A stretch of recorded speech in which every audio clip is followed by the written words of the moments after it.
Жила-была маленькая девочка. Женился как-то ее богатый отец на злой мачехе.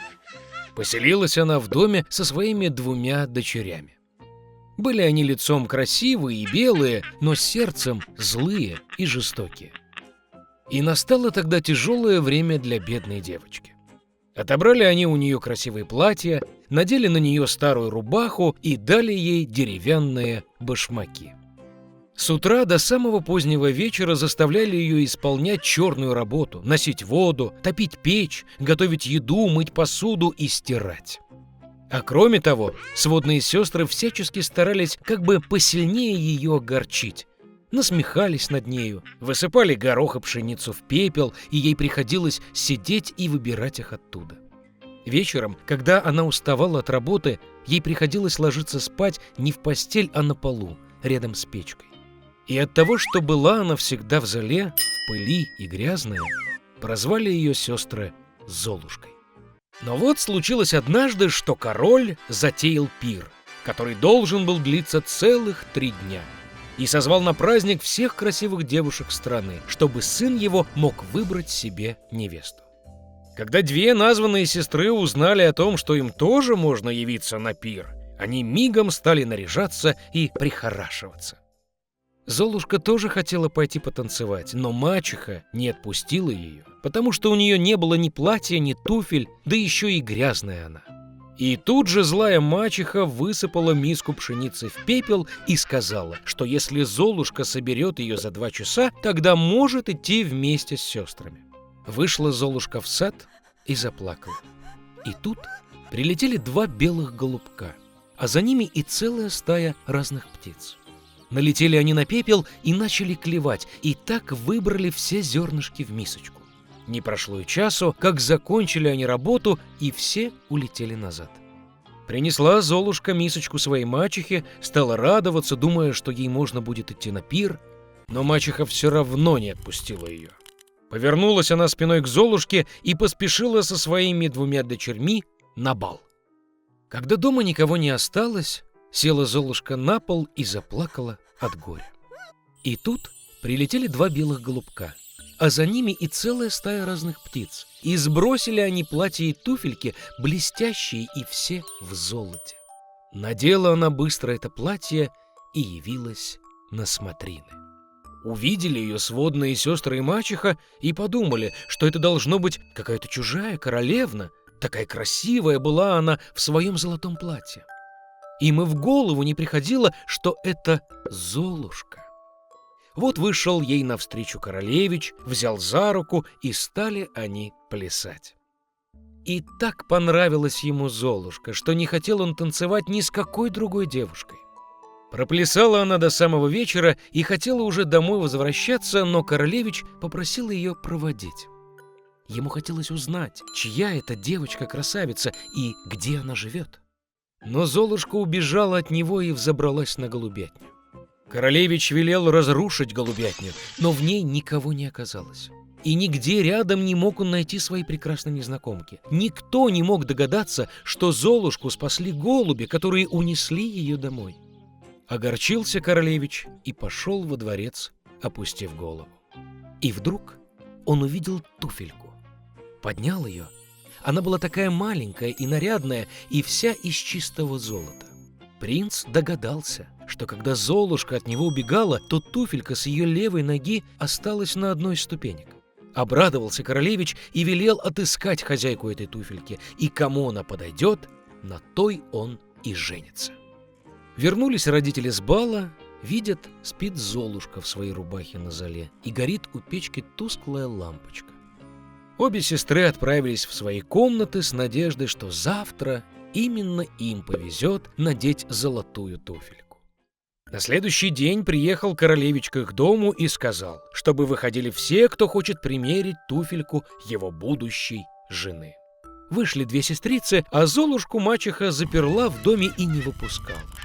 Примерила старшая сестра, мала туфелька. Примерила младшая сестра, велика туфелька.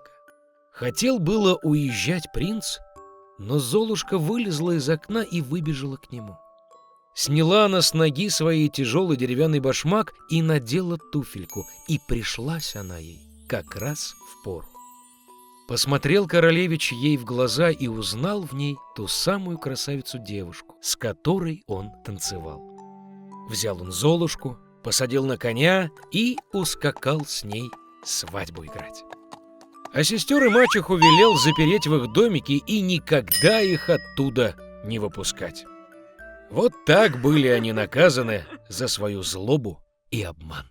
Жила-была одна девочка, и были у нее такие красивые и длинные волосы, что все, кто видел ее, не могли отвести глаз. Пряди были такими светлыми, прямо золотыми, поэтому и называли ее Златовлаской. Несмотря на всю свою красоту, она была очень непослушной маленькой девочкой. Мама всегда разрешала ей гулять во дворе, но приказывала не ходить в лес за их домом. Златовласке было очень интересно узнать, что же находится в том лесу. И вот пока матушка не видела, ушла она как-то из дома в лес. Долго гуляла девочка по лесу. То ягодку найдет, то цветочек красивый рассмотрит, то послушает, как птички поют.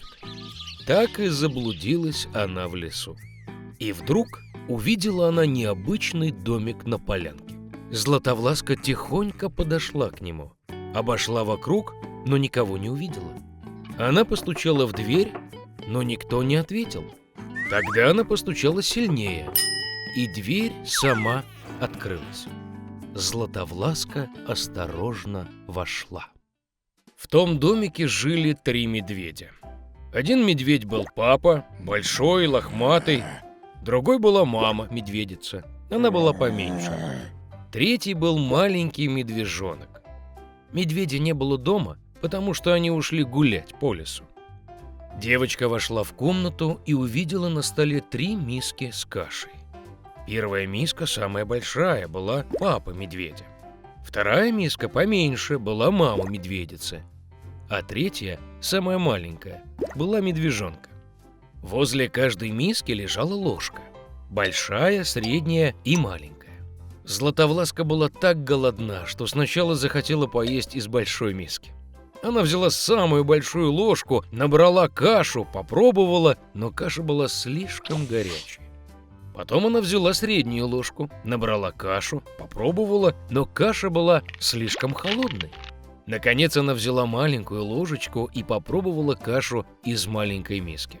Эта каша была не горячей и не холодной, в самый раз. И Златовласка съела всю кашу из маленькой миски. Наевшись, девочка захотела посидеть и увидела 3 стула возле печи. Один большой, другой поменьше, а третий совсем маленький, с красненькой подушечкой. Сначала она попыталась залезть на самый большой стул, но не смогла. Потом девочка попробовала сесть на средний стул, но он был очень жестким и неудобным. Наконец она села на самый маленький стульчик, и он оказался ей в самый раз. Стульчик так понравился Златовласке, что стала она качаться на нем. Стульчик затрещал, проломился, и она упала на пол. Девочка встала и пошла в другую комнату. Там стояли 3 кровати. Большая, средняя и маленькая. Сначала Златовласка забралась на первую кровать, но она была слишком высокой и жесткой. Легла на среднюю, было слишком просторно и мягко. Девочка легла на третью, самую маленькую кровать. Она оказалась ей в самый раз. Златовласке было так удобно и уютно, что она быстро заснула. Девочка крепко спала, когда семья медведей вернулась домой. Медведи очень проголодались и сразу пошли к столу. Увидев свою миску, папа-медведь не на шутку разозлился. «Кто-то ел мою кашу!» – прорычал он. Мама-медведица также посмотрела в свою миску и зарычала не так громко. «Из моей миски тоже кто-то ел!» А медвежонок увидел свою пустую миску, громко заплакал. «Кто-то не просто поел из моей миски, он съел всю мою кашу!» Медведи учуяли что-то неладное, вышли из-за стола и начали осматриваться. Папа-медведь заметил, что кто-то подвинул его стул, и зарычал страшным голосом: «Кто-то сидел на моем стуле!» Мама-медведица посмотрела на свой стул и пожаловалась. Кто-то сидел и на моем стуле и сдвинул его с места. И тут медвежонок взглянул на свой сломанный стульчик и снова громко заплакал. Кто-то не просто сидел на моем стуле, а сломал его. Все трое медведей осторожно пошли в спальню. «Кто-то лежал на моей кровати и смял ее!» — заревел папа-медведь страшным голосом. «И на моей кровати кто-то тоже лежал и помял ее!» — зарычала мама-медведица. Медвежонок взглянул на свою кроватку и снова заплакал.